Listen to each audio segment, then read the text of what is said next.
welcome to my channel if it is your first time, and welcome back if you are returning. Thank you so much for watching this video.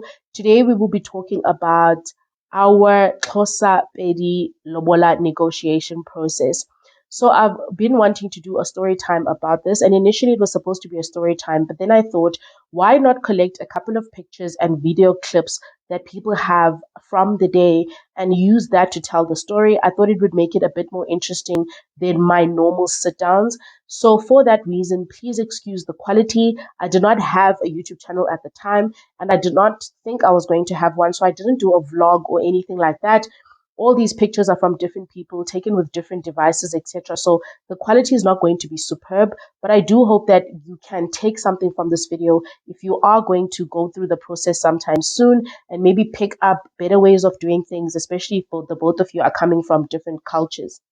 So first things first, before we begin, right, I want us to go through a bit of a disclaimer. So the disclaimer is that a lot of considerations were made, which I am going to touch on the video, to accommodate the fact that there's a distance between the two families. There's quite a distance between the two families. There's cultural differences and current circumstances at the time as well. So don't look at this video as a blueprint of exactly how things should be done from both the cultures, but rather how we manage to do things given our current circumstances. But whenever it comes to matters of culture, etc., it's always important that family discretion is advised because it will be specific given the family. Okay, straight into it. So what you see now is the family driving in. So I know that in other families you wait at the door and you have to call out the clan names, etc., before you are let in. My uncle did not do that. He opened the gate and he allowed them to drive in. Now, if you look really closely, you'll see that the person actually driving is the groom, which is my husband. He also tagged along. And I know that in some families, the groom actually does not tag along, or he waits outside the yard and all of those things. But one of the things that we did, because of the distance and, the accommodation and travel costs that went into making this day possible, we decided to combine everything on one day. So we had the initial introduction on this day. The negotiations were done and concluded on the same day. And we welcomed the groom side of the family, which is called Ukwamkela Kwabakhwenyane in isiXhosa. We did that all on the same day in order to be efficient and cut, having to go back and forth a number of times, and then obviously spending and having to travel and take leave and all of those type of things. So they were all in the car. And then now what you see is my mother-in-law coming out of the car.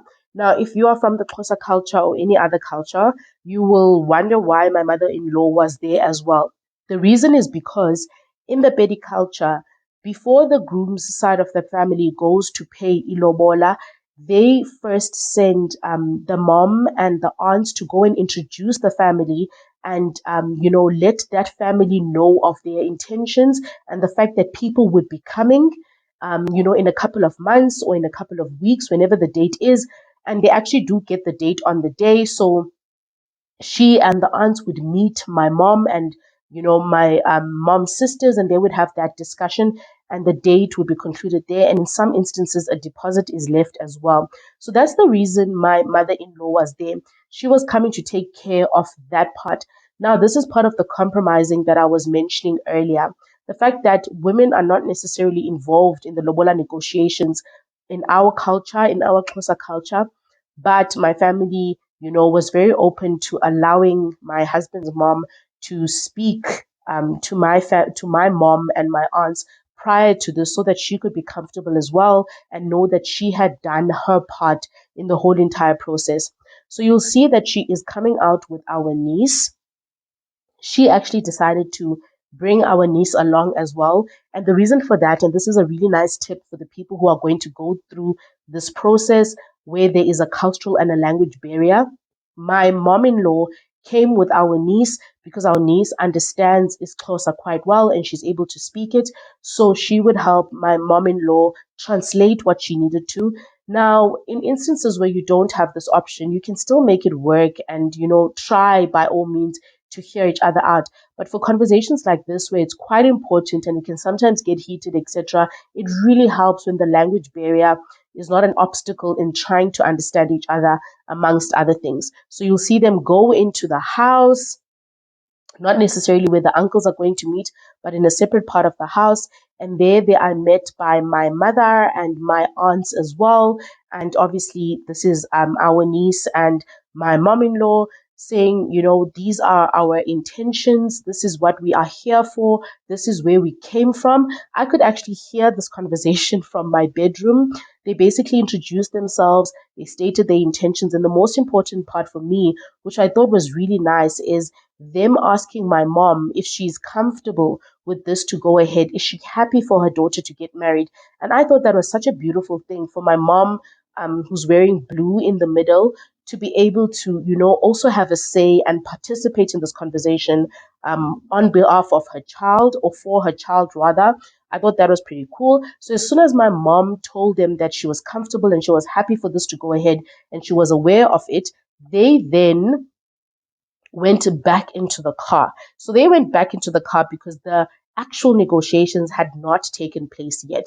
So you'll see them go inside the car, and you'll see the uncles now come out of the car and go to meet my brothers and my uncles in that room. They are now walking in to have the actual negotiations.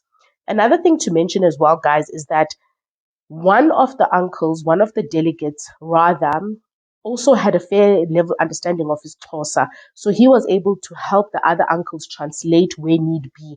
I think this was very important, and it really helped everybody get to know each other quite well, because there was someone, when there is a misunderstanding, who was able to say, okay, this is what this individual is trying to express, or this is what this individual is trying to say.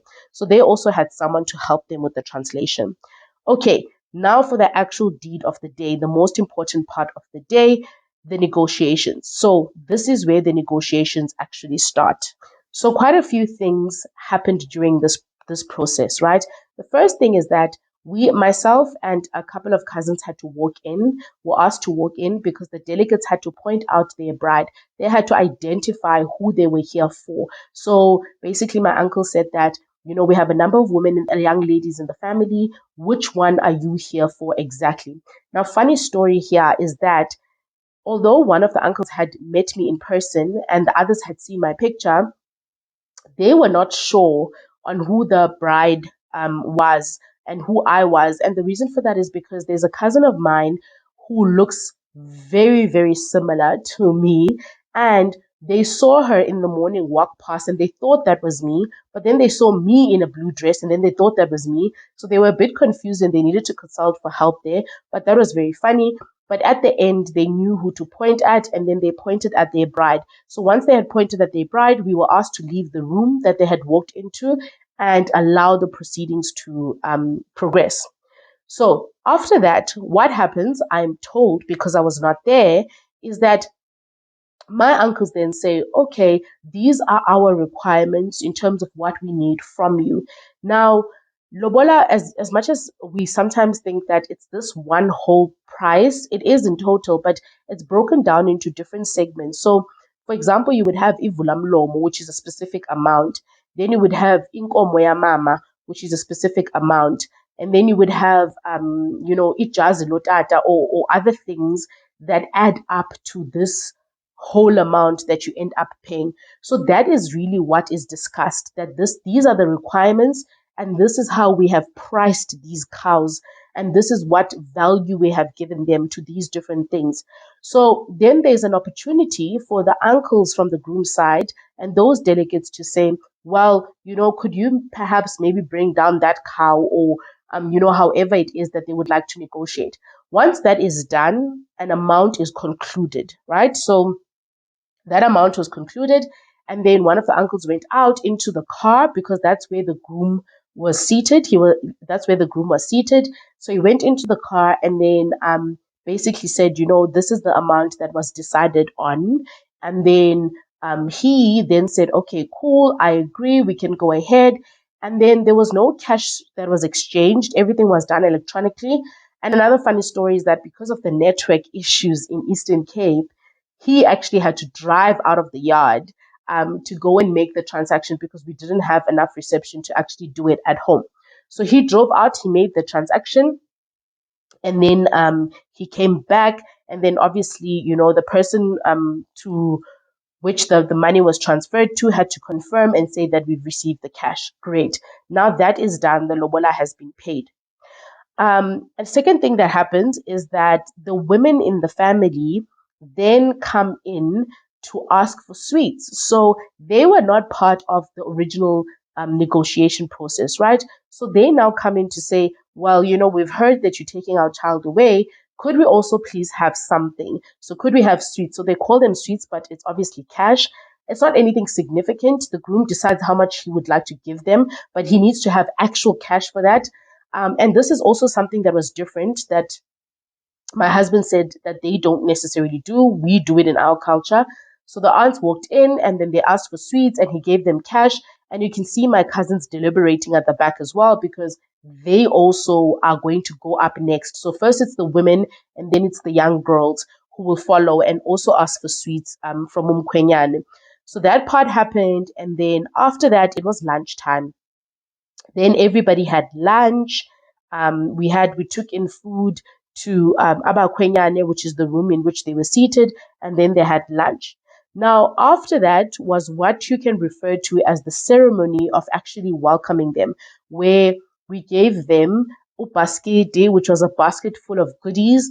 Good Lord, I had to really, really look hard to find that basket. It was so difficult, but eventually I did. And my mom-in-law absolutely loves it. So it was totally worth it. So we filled the basket with goodies, and then we had baked scones, muffins, chocolates, fruit, and all of those nice things to basically welcome them and say, we welcome you. We're very grateful for you joining our family and all of those things. Another thing that would have been done to welcome them is give them a sheep and either slaughter it for them or give it to them, physically for them to slaughter at home. But because of the distance again, which is almost 1,000 kilometers, we gave them that sheep in an envelope. So cash was put in an envelope, enough cash to purchase a sheep, and that was given to them. And then they could use that when they get there in order to buy the sheep. So after we handed over the goods to them, it was that celebration.